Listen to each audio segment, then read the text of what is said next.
Jonathan Kuminga to the Lakers seems like it's getting more and more real every single day, but it's not going to be a simple free agent signing, as reportedly the Los Angeles Lakers and the Atlanta Hawks could be having a path to a sign and trade that could lead with the Atlanta Hawks taking back Jarred Vanderbilt. We'll talk a little bit about that. So we'll talk about, is Kuminga worth all of that? Plus, we're going to look at what it means for LeBron James and possibly going to the Minnesota Timberwolves as those rumors are picking up. And Jonas Valanciunas seems to be on his way to the Knicks if the Knicks would have their way. We're talking about all these things plus more right after this. Welcome to the number one place for your daily basketball news and analysis, NBA Soup. What's going on, basketball fans? Welcome to another episode of the Full Court Podcast. My name is Haize, but more importantly, you guys can follow us at the Full Court YT and every social media and platform we happen to be on. With that said, let's go ahead and get into it for today, y'all. I want to start off with this rumor that Jonathan Kuminga could be headed to the Lakers, and it could be a sign and trade that could end up sending Jarred Vanderbilt actually to the Atlanta Hawks, which I think would just be crazy if you look at that, because the Los Angeles Lakers just need more defense, but we'll talk about it. Let's talk about the rumor that comes from the California Post that says this. A source told the Post that the Hawks are willing to execute a sign and trade with the Lakers around the framework of Kuminga going to LA and the Hawks receiving Jarred Vanderbilt and the Lakers' 2032 first-round pick swap. The lone option the Lakers have of trading the first-round pick this summer.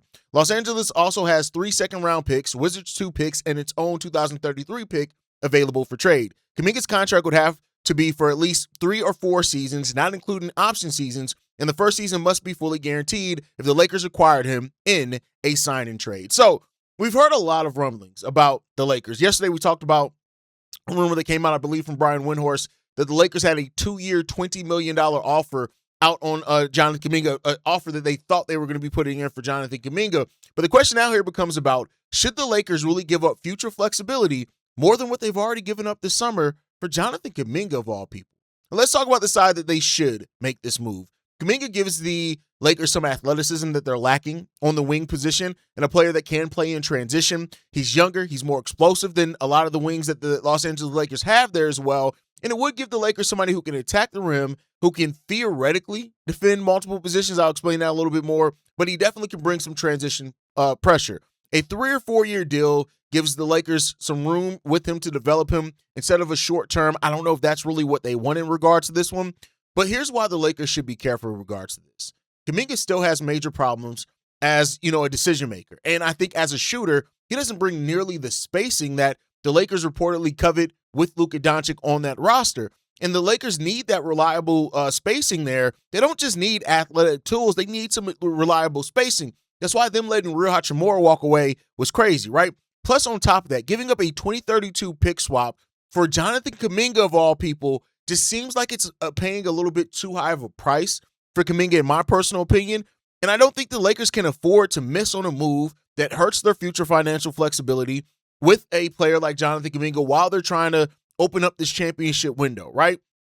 Kuminga is the type of athlete that Lakers fans want, but the question is that are they going to be able to maximize and develop any upside that he has there? And is the shooting woes of Jonathan Kuminga just too much to overlook if it's there for the Los Angeles Lakers?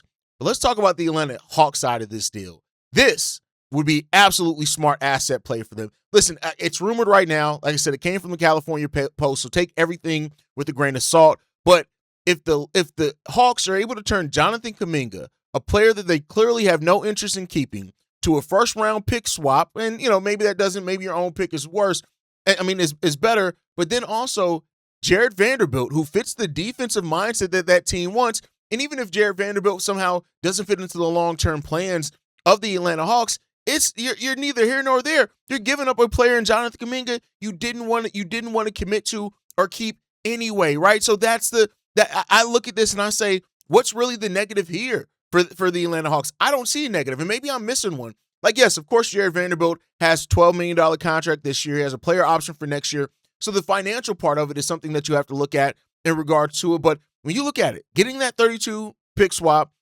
getting Vanderbilt, as long as there's who has some future upside right now as a defender for that team that's trying to move up to Eastern Conference playoff rankings, I think Kuminga is not part of your long-term plan.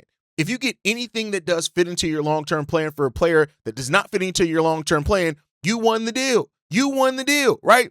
And so that's in regards to, I think that's a really smart move if that's what you end up wanting to do.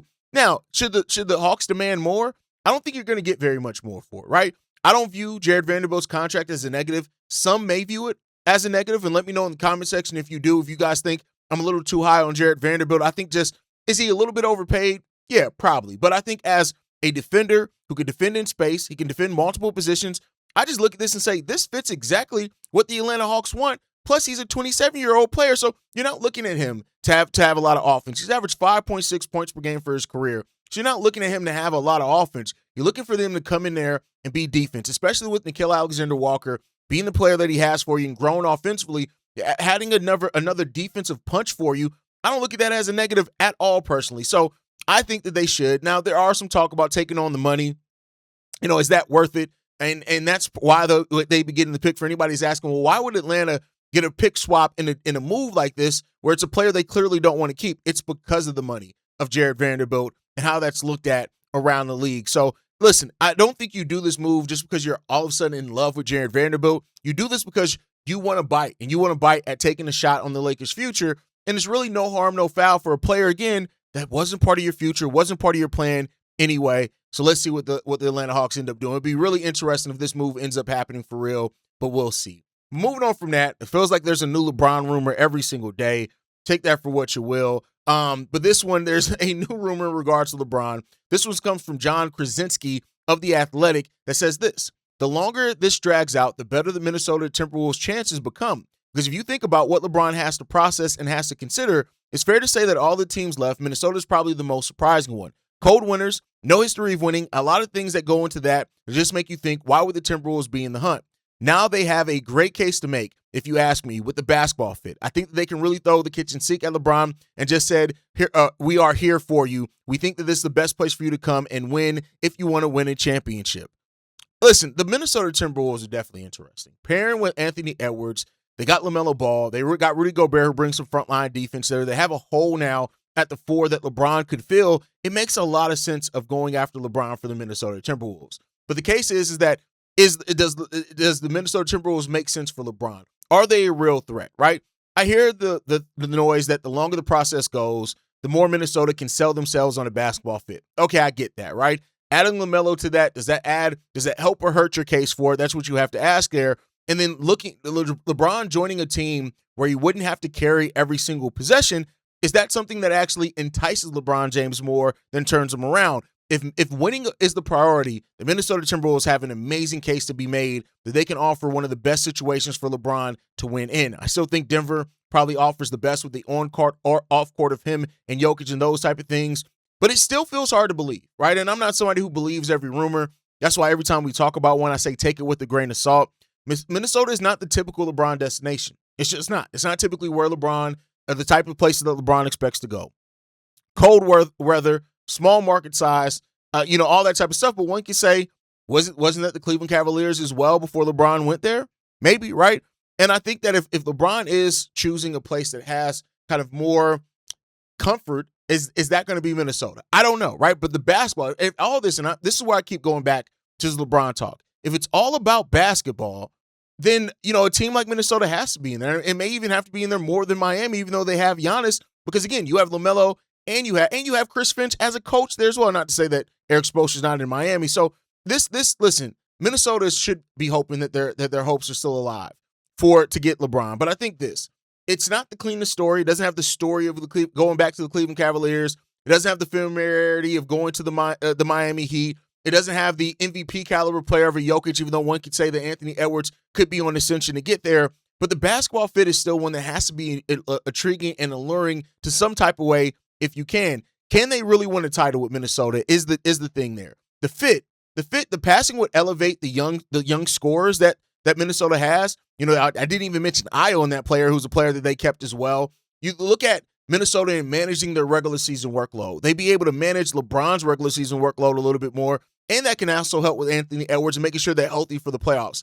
The Minnesota Timberwolves are a young, hungry team, and LeBron James' experience in adding that to that Minnesota Timberwolves team makes them dangerous potentially, right? But there is still some complications with the fit. LaMelo, Anthony Edwards, LeBron, they all need the ball to be effective, right? And there have already been some questions about how LaMelo and Ant are going to fit together. And this is just me. I think they can work it out because great players usually find a way to work it out. But LeBron joining a young, driven team, does that disrupt the rhythm there? Does that kind of disrupt a little bit more? But since they already made a major change in getting LaMelo Ball, maybe this is the time to it. Minnesota has the talent pitch. No doubt about it. They have the pitch on the talent. The question is do they have the structure that ends up paying out to them being a true championship contender, especially in the West, where you have the Spurs, you have the OKC Thunder, you have the Denver Nuggets, you have the Houston Rockets, you have these teams. That's where LeBron would have to ask himself, or is the easier pace being in the East? I guess we'll see what happens in that one. Last time before we get up out of here, Jonas Valanciunas reportedly is somebody that the New York Knicks are going to prepare to offer to see if they can keep him in the NBA, right? And, this one comes from Ian Begley, who says this. The New York Knicks were interested in Valanciunas in the 24 offseason. We had a lot of talks with different teams. New York was one of them. New York will have solid depth at center. Valanciunas, a former client of Leon Rose, chooses the Knicks in his current free agency. He is among centers on their radar. I mean, the New York Knicks, we already know that they signed Andre Drummond, right? They lost Mitchell Robinson. That's their Mitchell Robinson replacement. And, even though Andre Drummond's a really good player as far as rebounds, he's always going to get a lot of rebounds. And that's what the Knicks got for him. That's a big part of what he's replacing that you lost with Mitchell Robinson. But Valanciunas is a different type of center. He's a center that can score from the inside, right? He also can go out the perimeter and make some shots out there too. And for the New York Knicks, a team that's looking to repeat as champions, could they look and value that when it comes down to it? No doubt that Jonas Valanciunas would be one of the better backup centers in the league, right? And it makes sense why the Knicks would want him. The size, the rebounding, the interior scoring, the veteran toughness, all of that. This is another guy that can punish smaller lineups and force teams to play big. He brings a completely different type of offensive skill set than what Andre Drummond brings to a team. But at the same time, you should be careful because Valanciunas is another one that can be targeted defensively in the playoffs, right? I think modern basketball also kind of punishes more slower-footed centers, which he is. And New York that has to decide whether you value the size or the mobility a little bit more. Is a bidding war going to start for Valanciunas? If it does, is it one that the New York Knicks will be willing to overpay to keep him if that's what it takes? We'll end up seeing what happens. We'll see what happens, but I think overall, you're seeing a lot of contenders make moves to kind of strengthen their bench and their depth because that is the thing that we keep seeing that separates teams in the playoff. Depth plays a super big role in regards to do that, and we'll see what happens, man. I think overall, a lot of teams are starting to make those moves that maybe you can look at as panic moves or maybe you can look at as just flexibility moves, and that's what you want to do in this offseason. But let me know what you guys think down below on that. Matter of fact, sound off in the comments on all the topics today. Let me know how you feel about all of them, all 3 topics that we covered today. Make sure you guys like the video, subscribe to the channel as well, hit that notification bell so you never miss an episode or a live stream. You can follow us at The Full Court YT on every social media platform. You send us any feedback, questions, comments, concerns. The Full NBA Central Show at gmail.com. And then lastly, if you want to leave a text message and our voicemail for the mailbag, the number to do so, 773-270-2799. We are the #1 spot for everything basketball related. And I'll catch you guys the next time I feel like making an episode. Probably tomorrow. Peace, y'all. Been a presentation of the Breaks Media.